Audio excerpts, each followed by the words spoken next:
WatchOS 3, la preview pour développeurs est de sortie. On l'a installé sur notre Apple Watch et on va vous présenter un petit peu les nouveautés principales de l'interface de cette nouvelle version de WatchOS. Alors la principale nouveauté, c'est la présence d'un dock. Un dock qui permet d'accéder à ces applications les plus fréquentes sans passer par le fameux menu, le fameux Honeycomb qui a été assez critiqué par son manque de précision et par son petit chaos organisé, on va dire, d'applications qui viennent s'ajouter les unes aux autres. Donc là, on a enfin un moyen d'accéder plus rapidement aux applications les plus fréquemment utilisées. On peut aussi rajouter des applications dans ce dock. Comme on voit ici, on a un petit bouton pour les rajouter. Et ensuite, on va pouvoir les utiliser. Non seulement y accéder plus facilement, mais aussi elles vont rester en mémoire. Et ça, c'est une grosse nouveauté de WatchOS. C'est qu'on a enfin la possibilité de garder des applications en mémoire et de limiter ainsi leur démarrage plutôt lent. On se rappelle des premières versions de WatchOS qui étaient vraiment atrocement lentes sur ce point. On avait vu avec WatchOS 2 que ça améliorait un petit peu les choses, mais pas vraiment non plus. Là, on va voir par exemple avec une application qui n'est pas dans ce dock, qui a toujours quand même un petit délai, alors qui est quand même un peu moins conséquent que sur les autres versions, mais il est toujours là. Par contre, une fois qu'une application est dans le dock, elle va rester en mémoire et on va pouvoir y accéder facilement sans la recharger toutes les 2 minutes, donc ça c'est plutôt pas mal. Ça améliore vraiment l'utilisation de la watch et des applications, ça va peut-être inciter à utiliser justement davantage d'applications tierces plutôt que les simples applications système telles que le fitness, le contrôle de la musique, etc. Alors c'est quand même pas la nouveauté du siècle, mais c'est vrai que ça manquait un petit peu un moyen vraiment de centraliser les applications les plus fréquentes. On remarque d'ailleurs au passage que les coups d'œil, les petits widgets qui agrémentaient les applications auxquelles on pouvait accéder rapidement, ces widgets ont disparu puisque maintenant toute application est un coup d'œil, c'est-à-dire que toutes les applications, comme elles tournent en tâche de fond, on peut accéder directement aux applications et il n'y a plus de widgets séparés. Alors c'est bien et c'est pas bien. Pourquoi on va voir, on va revenir tout de suite. C'est-à-dire que par exemple, si on revient sur la façade de la montre, on se remarque qu'on avait avant, en faisant un petit slide vers le bas, on pouvait accéder notamment à des contrôles multimédia pour contrôler sa musique. Là, le problème, c'est qu'on n'a plus accès à ces contrôles permanents et on va devoir aller rechercher l'application musique qui devra, évidemment, elle est en principe déjà dans le dock, donc ça pose pas trop de problème, mais c'est vrai qu'on aimait bien cette idée d'avoir un endroit persistant du système où on pouvait accéder à ces contrôles musicaux. C'est un petit peu dommage, mais dans l'ensemble, c'est quand même plutôt une amélioration bienvenue que ce dock et cette possibilité d'utiliser des applications en tâche de fond et de les lancer plus rapidement, même si c'est quand même pas aussi immédiat qu'Apple nous a montré lors de sa démo. Alors, ce sont pas les seules nouveautés de WatchOS 3.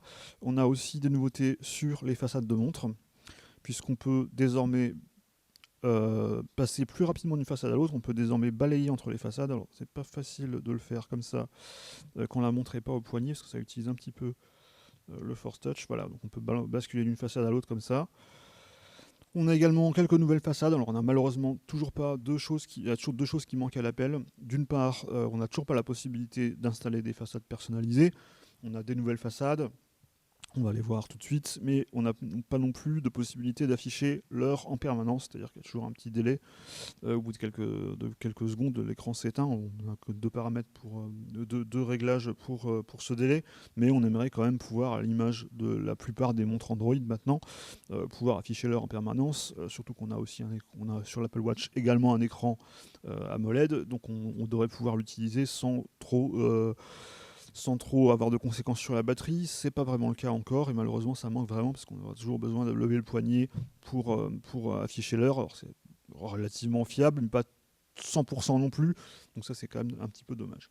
On a des nouvelles façades de montres donc, et on la voit ici, c'est Mini qui fait son apparition, donc on peut désormais choisir entre Mickey et Mini.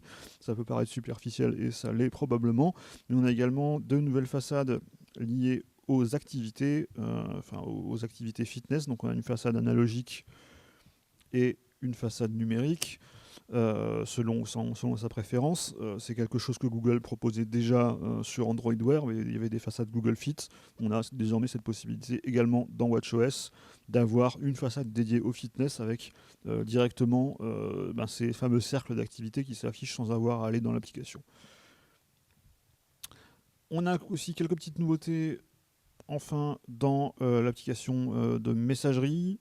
Alors j'ai oublié de préciser aussi pour le fitness, il y a un petit truc qui est plutôt sympa, c'est la possibilité de configurer l'app activité pour un usage en chaise roulante. Et du coup, les réglages sont différents, et notamment les messages pour afficher les messages qui s'affichent notamment en période d'inactivité. Ben, Apple a pensé aux utilisateurs dans cette situation, et ne va pas vous demander de vous lever, mais de faire un petit tour dans votre chaise. Donc voilà, c'est des petits détails qui sont quand même assez sympas, je trouve, enfin, qui sont quand même assez sympathiques et qui montrent un engagement de la part d'Apple pour aussi des personnes handicapées.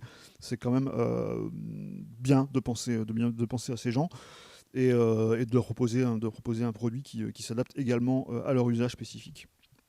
Alors, on revient sur le nuage d'applications, et on va juste vous montrer quelques petites nouveautés concernant l'application messagerie, calquée sur l'application message pour iOS 10. Donc on a la possibilité notamment d'envoyer des messages manuscrits. On a une nouvelle interface également pour envoyer des petits dessins Digital Touch, et toujours les possibilités qu'on avait dans les précédentes versions, c'est-à-dire d'envoyer des messages préécrits, des petites réponses préécrites, de dictée, et toujours d'envoyer aussi des emojis, puisqu'on les a toujours, ces fameux emojis qui n'ont pas évolué, qui sont toujours un petit peu bizarres. Ces emojis en 3D, on a toujours du mal à s'y faire, mais bon, apparemment ça plaît chez Apple, on n'a pas jugé bon de les corriger.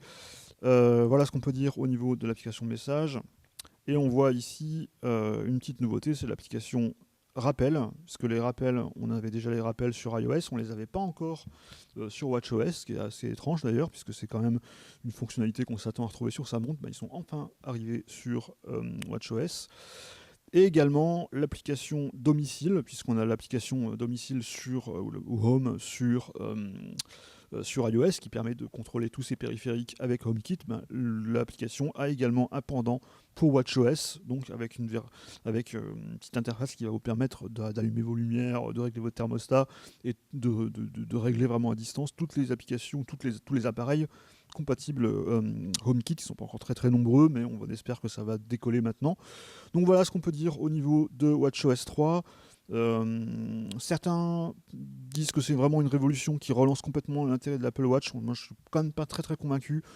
Il y a des améliorations qui sont vraiment là. Le dock, le fameux dock, est vraiment plutôt pratique. Et on a noté également quand même des améliorations au niveau du lancement des applications, même si je trouve que c'est quand même pas aussi flagrant que ce que Apple nous a montré lors de la démo. Donc voilà ce qu'on peut dire sur WatchOS 3. Alors c'est pas encore disponible, c'est une version bêta pour développeurs. Il n'y a pas de version bêta publique prévue a priori. Ça sortira à l'automne, et on imagine que ça sortira également avec une nouvelle Apple Watch. Donc voilà ce qu'on pouvait dire sur WatchOS 3.